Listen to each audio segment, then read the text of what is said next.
What up, guys? Your boy Quake, and Drake's Scorpion album is finally out, and there's a lot to talk about. And I'm not going to talk about all the things in one video. I'm going to split it up because there's a lot, and I don't want to make a really long video on one album. Let's talk about the first thing that a lot of people were anticipating, that a lot of people were excited about, and that's Drake responding to Pusha T finally. However, he kind of responded to Pusha T and he kind of didn't. A lot of the responses are sort of sprinkled on a bunch of other tracks. They're not in one track. It's all over the place, and you could really say that these responses could either be at Pusha T or him just talking that talk. A lot of them do sound like they're a response to Pusha T though. So the first track where Drake is essentially responding to Pusha T is the first track, Survival. He said a lot on this track. He even talked about the Meek Mill situation and the Diddy situation, but we're here to talk about Pusha T, and he responds towards the end with these bars. He says,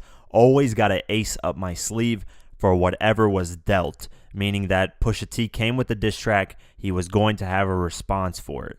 Then he says, "Daddy got suits like Bernie Mac, he dresses himself." And of course, as we know, Pusha T on the story of Adidon made fun of Drake's father on the way he dresses. So of course, these bars seem like they're going directly at Pusha T and responding to him. He also says then, "I stopped asking myself, I started feeling myself. Now I got to deal with all this drama and deal with myself."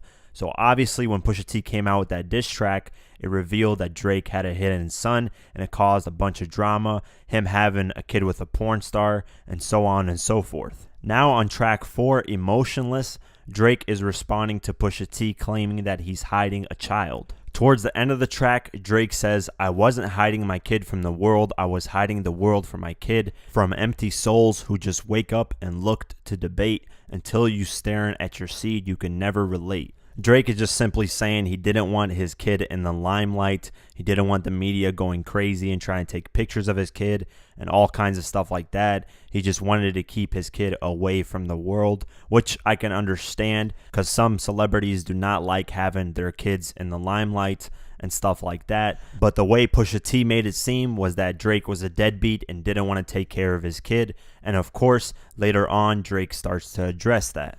Now let's talk about track number 7, which is called 8 out of 10. And on this track, he's responding to Pusha T and Kanye West. I mean, straight out the bat, he says, "Too rich for who? Y'all just got rich. Who grips the mic and likes to kill their friends." And this is the direct response to Kanye West on the song No Mistakes off his recent album, Ye. And on that track, No Mistakes, he said, "Let me make this clear so all y'all see. I don't take advice from people less successful than me. Han ain't no love lost, but the glove's off." And in Drake's bars, when he says, "Too rich for who?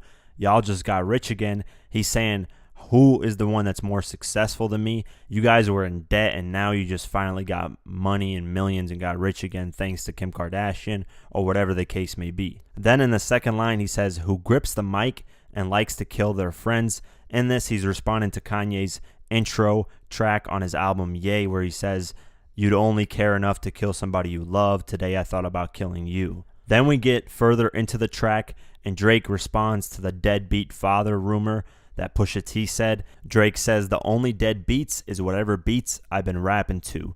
Then he continues on and says, "Never a matter of could I or should I kiss my son on the forehead, then kiss your ass goodbye. As luck would have it, I've settled into my role as the good guy." And in these bars, I believe he's responding to Jay Prince, saying that Drake is taking the good guy role. He's not going to release that major diss track that he allegedly has, where he's going at Kanye West and going at Pusha T, and that Drake is saying it's never a matter of could I make the diss track or should I make it, and that he's settled into the good guy role and that he won't go that route. Then on track 11, which is Talk It Up featuring Jay-Z, there's a few bars going at Kanye West, Pusha T, and really just the whole good music movement. On these bars, he said they had it set up for real, but they didn't come with the slaps. When I heard the shit, I was skipping through that. Essentially, he's saying Kanye West had this whole thing set up where all of his artists are going to release albums, and they all did, but he's like, they didn't come with the hits, and when I heard it, I was just skipping through all that shit. Anyways, those are the bars that I feel are going at Pusha T and Kanye West. Let me know what you guys think in the comments below.